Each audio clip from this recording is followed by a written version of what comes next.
Shalom Baraka, or blessings to everybody. Well, you know who it is when you hear my voice. But we got a double header for you, special occasion. We're going to turn it over into the hands of Eldris Janice Clark. Okay, shalom, everybody.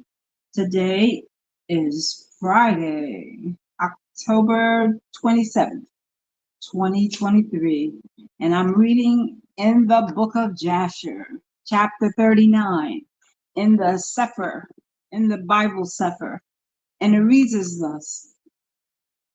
And when the sons of Jacob went from the city of Sodom, they had gone about 200 cubits when they met the inhabitants of Tanash coming toward them.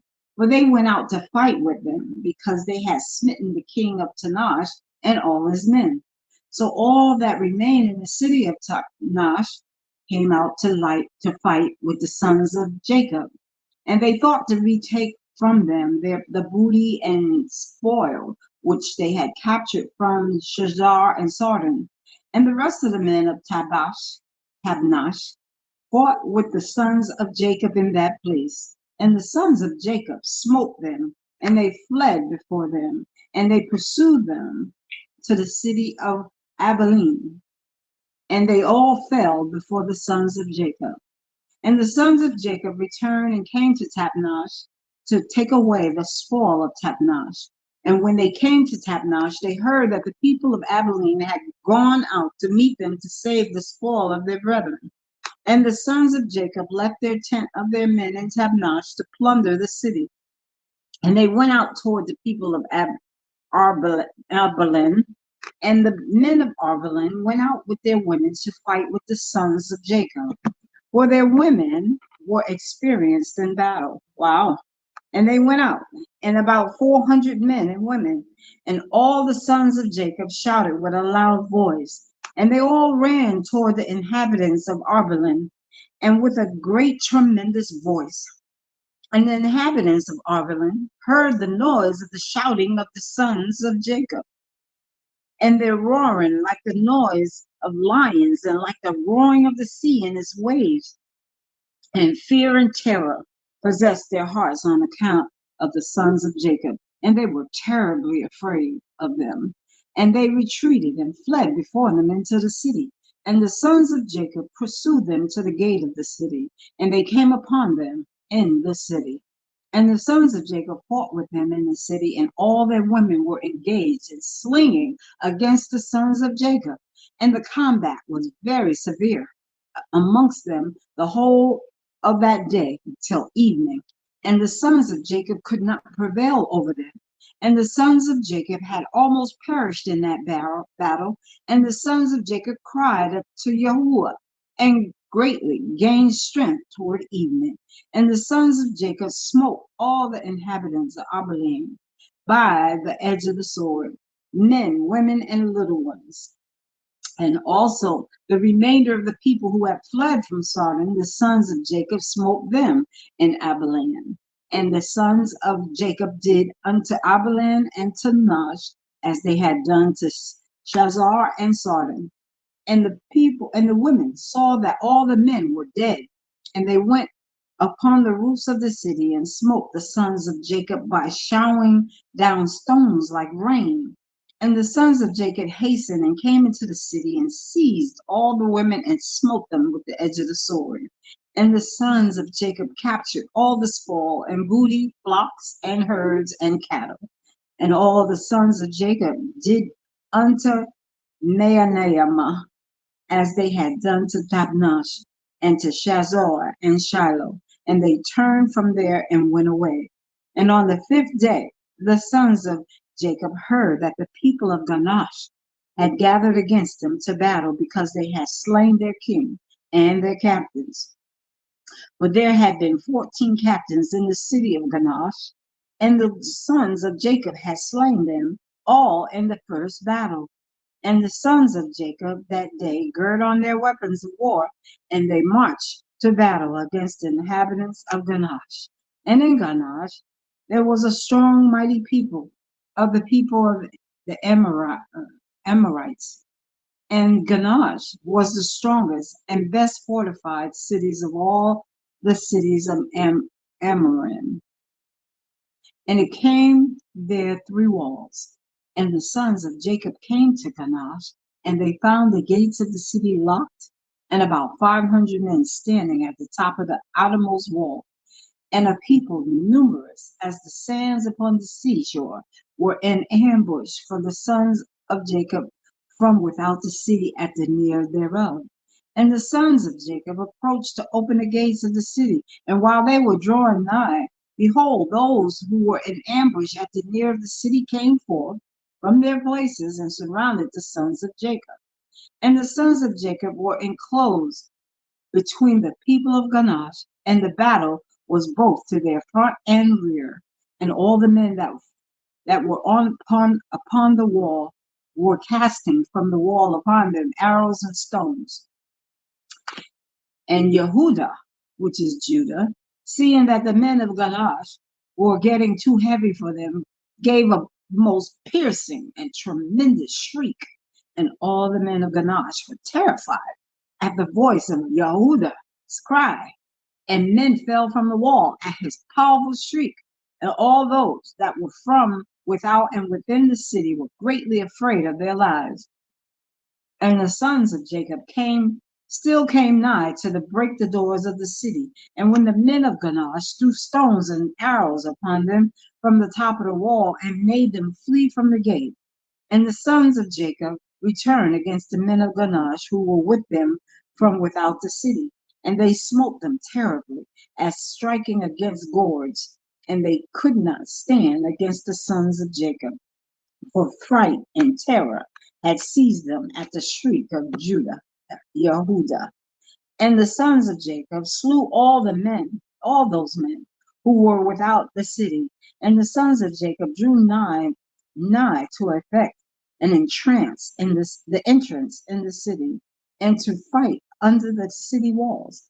But they could not, for all the inhabitants of Ganash who remained in the city had surrounded the walls of Ganash in every direction, so that the sons of Jacob were unable to approach the city to fight with them.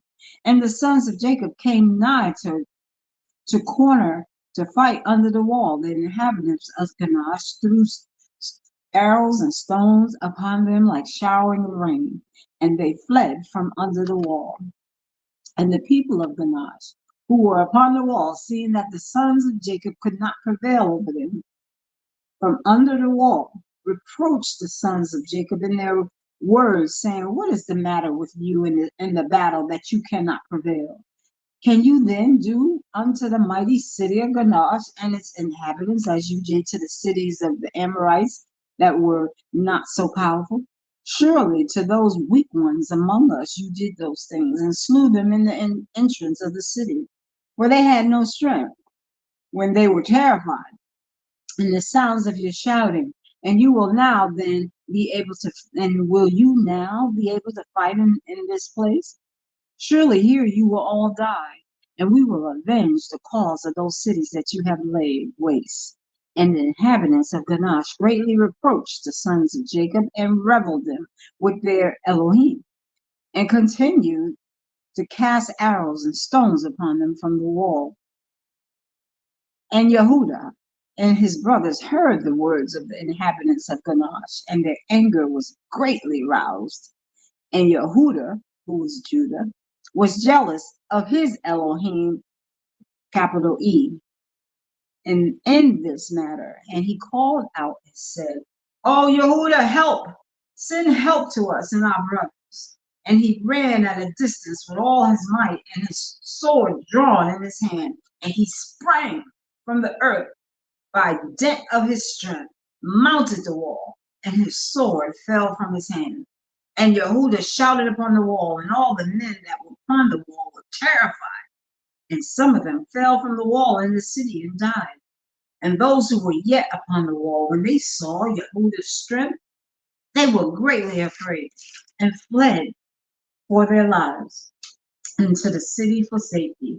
And some were emboldened to fight with Yehuda upon the wall.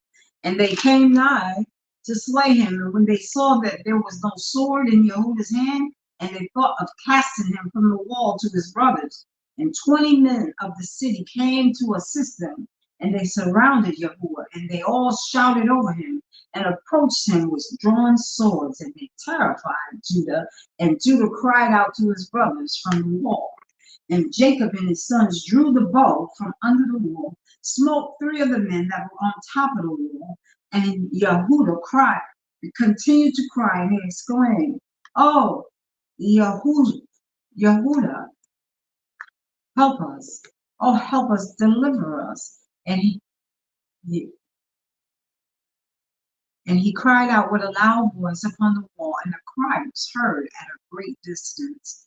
And after this cry, again repeated to shout, and all the men who surrounded Yehudah, which is Judah, on the top of the wall, was terrified.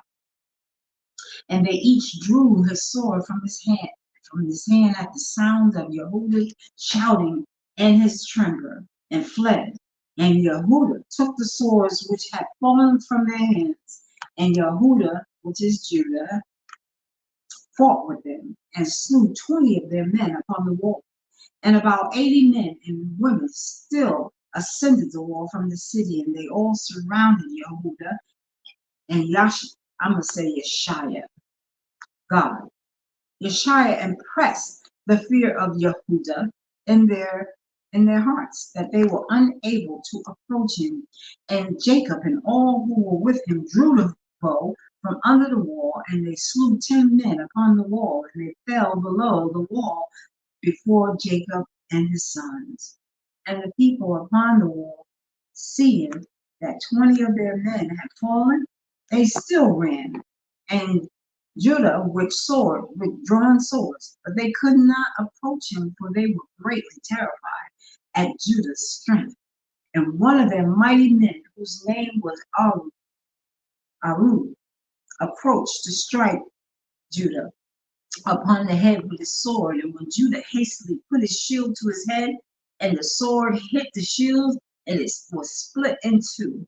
And this mighty man, after he had struck Judah, ran for his life at the fear of Yahuwah, the God. And his feet slipped upon the wall, and he fell amongst the sons of Jacob, who were below the wall. And the sons of Jacob smote him and slew him.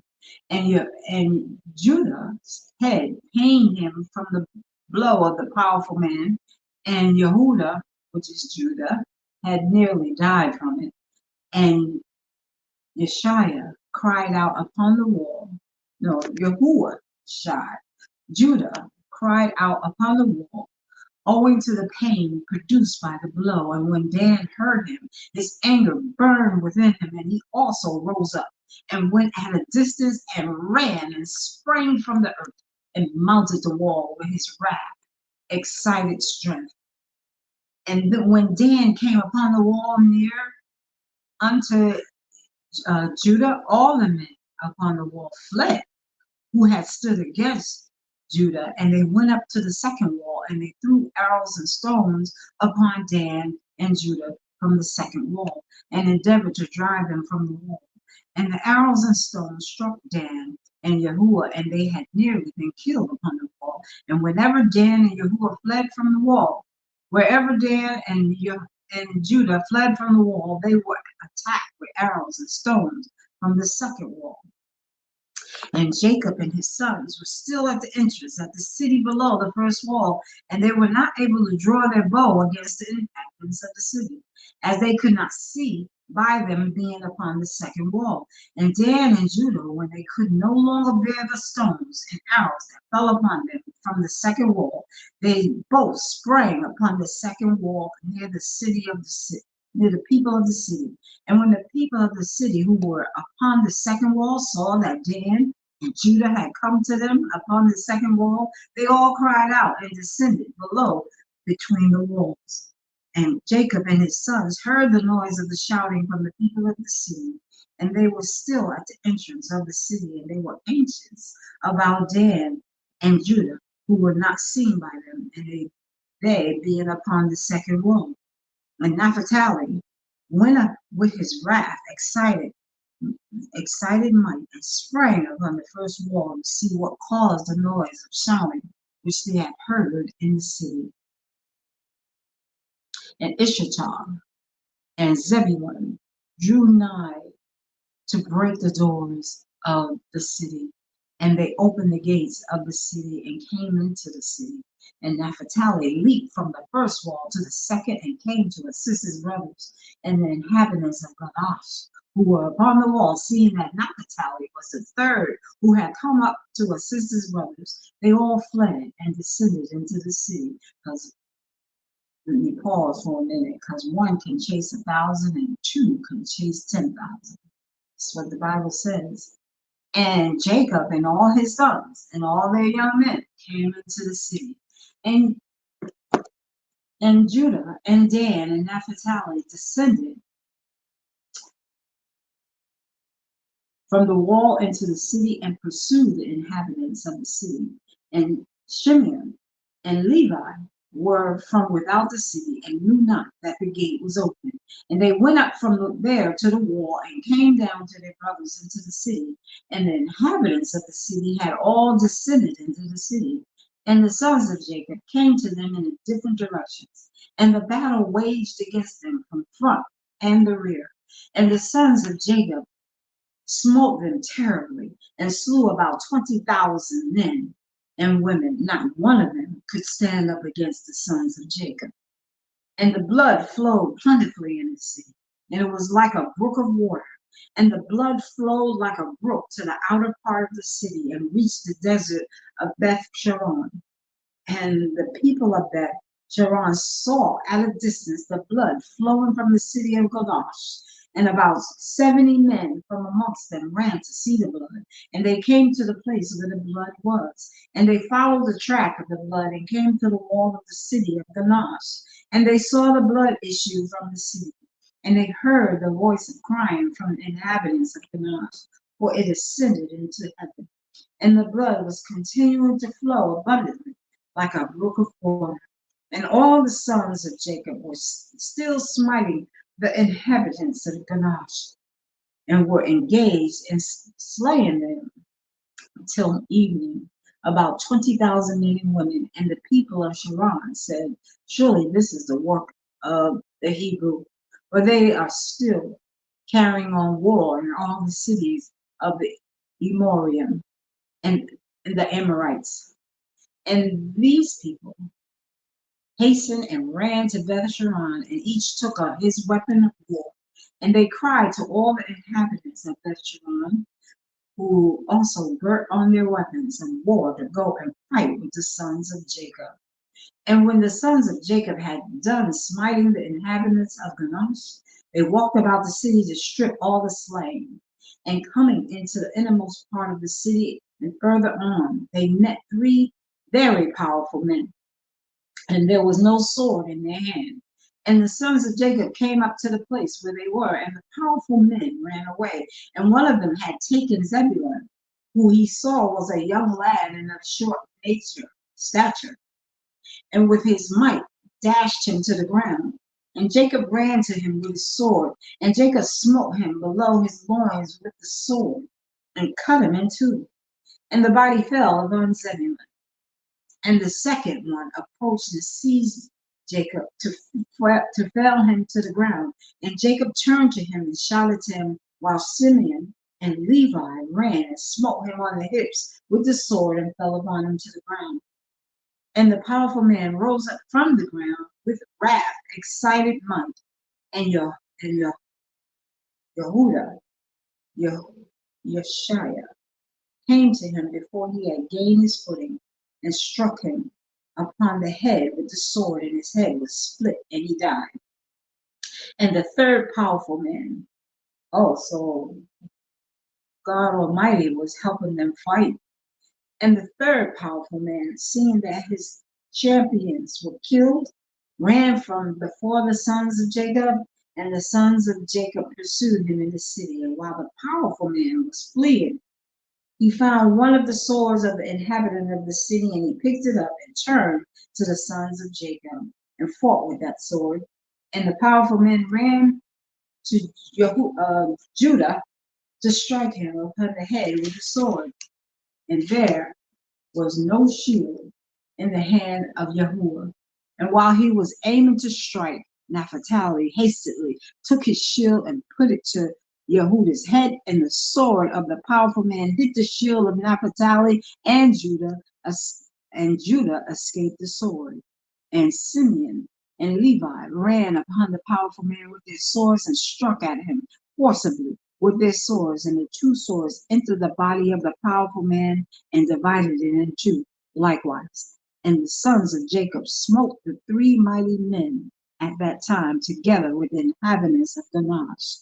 And the day was about to decline. And the sons of Jacob walked about Ganash and took all the spoil of the city, even the little ones and women they did not suffer to live.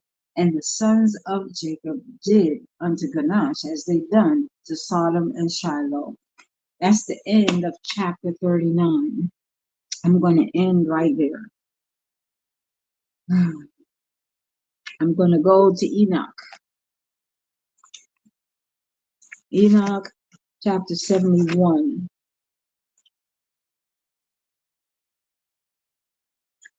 Chapter 72. Yes. And I'm in the book of Enoch now in the Bible Sefer.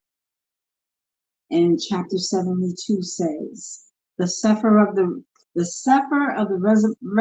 revolutions of the luminaries of heaven, according to their respective classes, their respective powers, their respective periods, their respective names, the places where they commenced their progress, and their respective months, which Uriel, the holy angel, who was with me, explained to me, he who conducted them, the whole account of them, according to every year of the world forever, until a new work shall be effected, which will be eternal.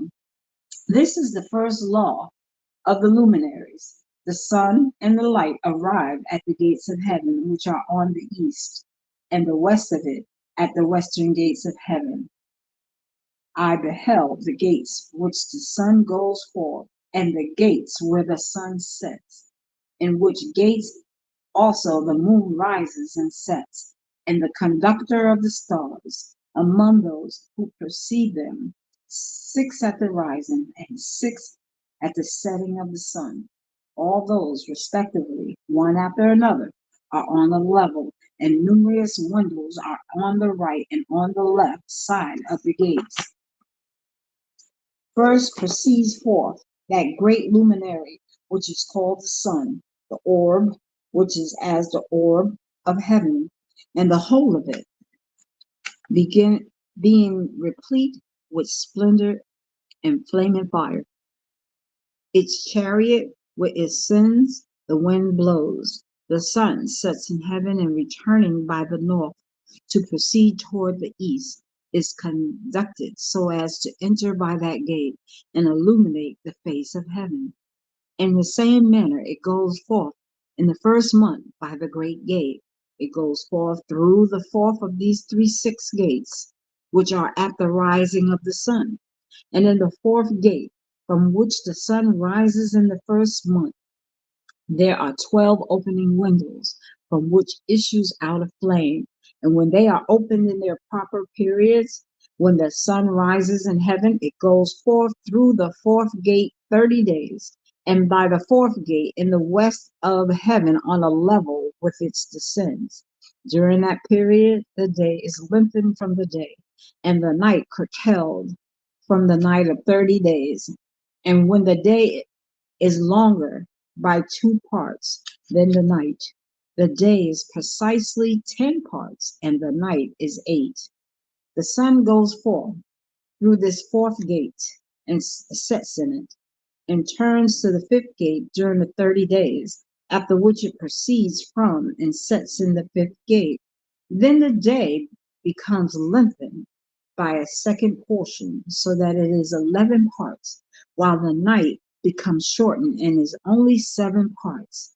The sun now returns to the east, entering into the sixth gate, and rising and setting in the sixth gate 31 days. on account of its signs. And at that period, the day is longer than the night, both twice the night, and become 12 parts. But the night is shortened and becomes 6 parts. Then the sun rises up, that the day may be shortened and the night lengthened. Let me stop there for a minute. And we're arguing about should we set the time forward and set the time backwards twice a year. That seems so trivial to me right now. Verse 20. And the sun returns toward the east, entering into the sixth gate, where it rises and sets for 30 days. And when that period is completed, the day becomes shortened precisely 1 part, so that it is 11 parts, while the night is 7 parts. Then the sun goes from the west, from that sixth gate, and proceeds eastward, rising in the fifth gate for 30 days, and the setting again westward in the fifth gate of the west. And at that period, the day becomes shortened 2 parts, and is 10 parts, and while the night is 8 parts. And when the sun goes from the fifth gate, as it sets in the fifth gate of the west, and the rises in the fourth gate for 31 days, on account of his signs setting in the west, at that period the day is made equal with the night, and being equal with it, the night becomes 9 parts, and the day 9 parts. Is that the equinox? I presume. Verse 26. Then the sun goes from that gate, and as it sets in the west, returning to the east, proceeds by the third gate for 30 days, setting in the west at the third gate. And at that period, the night is lengthened from the day during 30 mornings, and the day is curtailed from the day during 30 days, the night being 10 parts precisely, and the day 8 parts.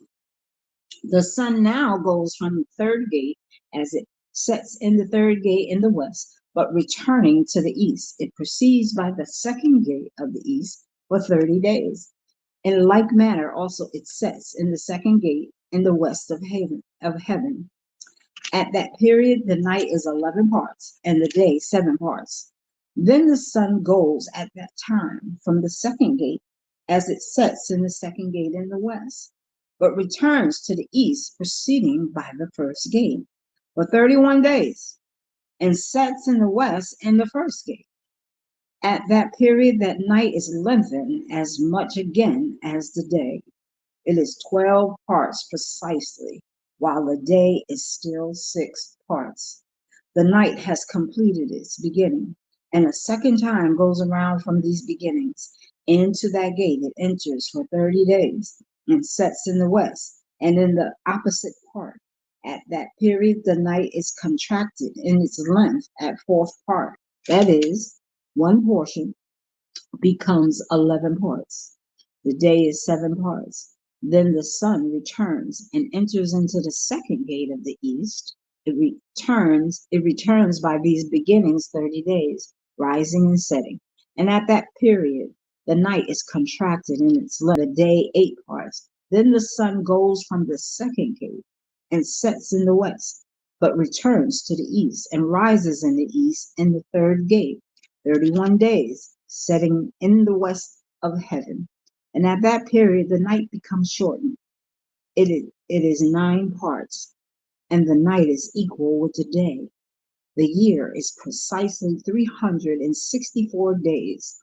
The lengthening of the day and night, and the contraction of the day and night are made no differ from each other by the progress of the sun.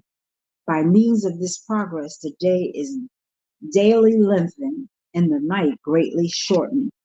This is the law and progress of the sun, and its turning when it turns back, turning during 60 days, and going forth. This is the great everlasting luminary, that which he names the sun forever and ever. This also is that which goes forth a great luminary, which is named that its peculiar kind, as Elohim with a capital E commanded. And thus it goes in and out, neither slacking nor resting, but running on its chariot by day and by night. Its light is 7 times brighter than that of the moon, but the dimensions both are equal. Okay, chapter 73. This law I beheld another law of inferior luminary, the name of which is the moon, and the orb of which it is as the orb of heaven. Its chariot secretly ascends. The wind blows, and light is given to it by measure. Every month, as it exits and entrance, it becomes changed. Its periods are as the periods of the sun, and when the moon is full, its light is a seventh portion from the light of the sun. Thus it rises and it commences toward the east, goes forth for 30 days. And at that time it appears and becomes to you the beginning of the month. 30 days with the sun in the gate from which the sun goes forth. Half of it is in extent 7 portions. 1, and the whole of it, orb, is void of light except the 7th portion out of the 14 portions of its light. And in a day it receives a 7th portion, or half, of its light. Its light is by sevens, by 1 portion, and by the half. It sets with the sun, and when the sun rises, the moon rises with it, receiving half a portion of light. On that night, when it commences its period previously to the day of the month, the moon sets with the sun. And on that night, it is dark 14 portions, that is, half, but it rises on the day with 1/7 portion precisely, and in its progress declines from the rising of the sun. During the remainder of its period, its light increases to 14 portions. Chapter 74. When I saw another progress and regulation which he effected in the law of the moon, the progress of the moons and everything, Uriel showed me the holy angel who conducted them all. Their stations I wrote down as he showed them to me. I wrote down their months as they occurred and the appearance of their light until it's completed in 15 days. And each of its 2 portions it completed all its light as rising and setting. On stated months it changes settings, and on stated months it makes its progress on each. In 2, the moon sets with the sun in 2 gates which are in the midst, and the 3rd and 4th gate it goes forth for 7 days, and it makes its circuit. Again it returns to the gate whence the sun goes forth, and in that completes the whole of its light. Then it declines from the sun and enters into 8 days into the 6th gate, from which the sun goes forth. And when the sun proceeds to the 4th gate, it goes forth for 7 days, until it passes from the 5th.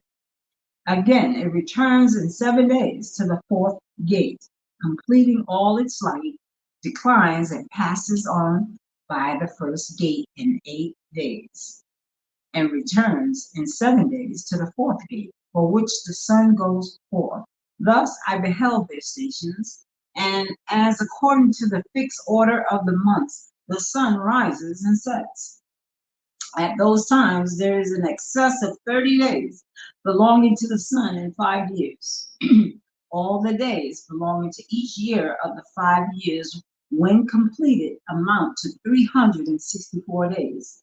And to the sun and stars belong 6 days in each of the 5 years, 30 days belonging to them, so that the moon has 30 days less than the sun and stars. The moon brings on all the years exactly, that their station may come neither too forward or too backwards a single day, but that the years may be changed with the correct precision in 364 days. In these 3 years, the days are 1,092. In 5 years, they are 1,820. And in 8 years, 2,912 days. To the moon alone belong 3 years, 1,062 days. In 5 years, it has 50 days less for an addition being made to the 62 days. In 5 years, there are 1,770 days. And the days of the moon in 8 years are 2,832 days. For its days in 8 years are less 80 years. Wait, for its days in 80 years are less 80 days, which 80 days are its diminution, diminution in 8 years. The year then becomes truly com- complete according to the station of the moon and the station of the sun, which rise in the gates, which rise and set in them for 30 days. Chapter 75. These are the leaders of the chief of thousands, which are over the creation and over the stars, with the four which are added and never separated from the place allotted them, according to the complete calculation of the year. And these serve 4 days, which are not calculated in the calculation of the year. Respecting them, men greatly err, for these luminaries truly serve in the dwelling place of the world. 1 day in the first gate, one in the third gate, one in the fourth gate, and one in the sixth gate. And the harmony of the world becomes complete every 364th state of it. For the signs, the seasons, the years, and the days, Uriel showed me the angel who Yahuwah of glory appointed over all the luminaries of heaven and the world, that they might rule in the face of the sky and appearing over the earth, become conductors of the days and nights, the sun, the moon, the stars, and all the ministers of heaven, which make their circuit with all the chariots of heaven. Thus Uriel showed me 12 gates open for the circuit of the chariots of the sun in heaven, from which the rays of the sun shoot.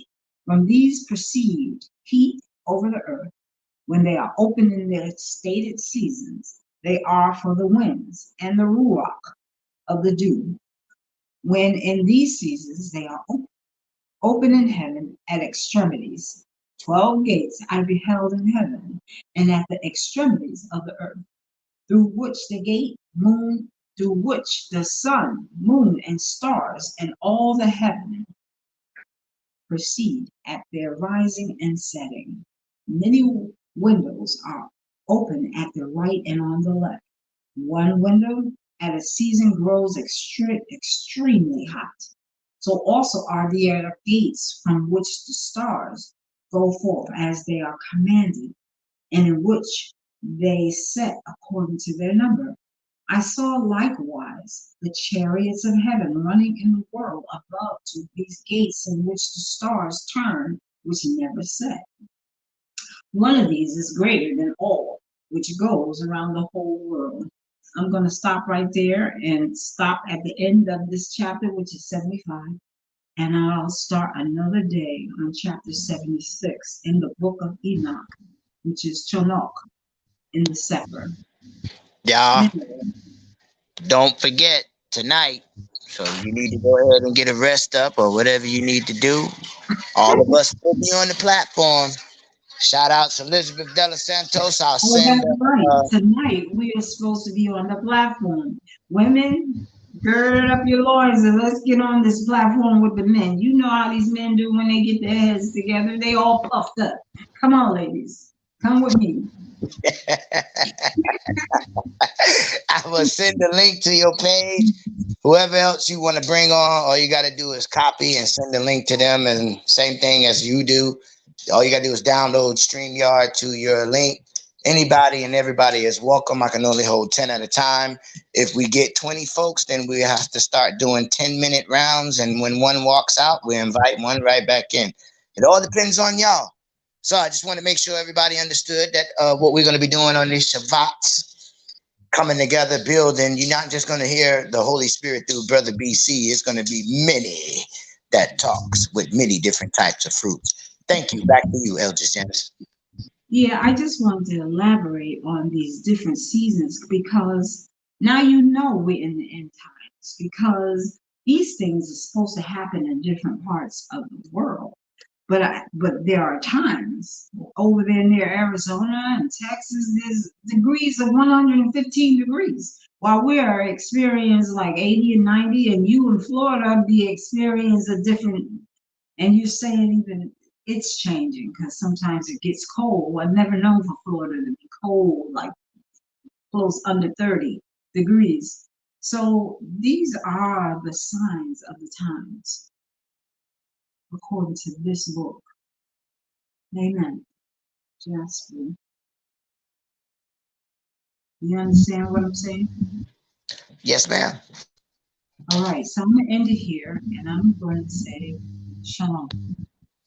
Shalom. Iron Bush, that go for you too. I know you be busy. I'm still gonna send you the link though, as promised. He said, Shalom.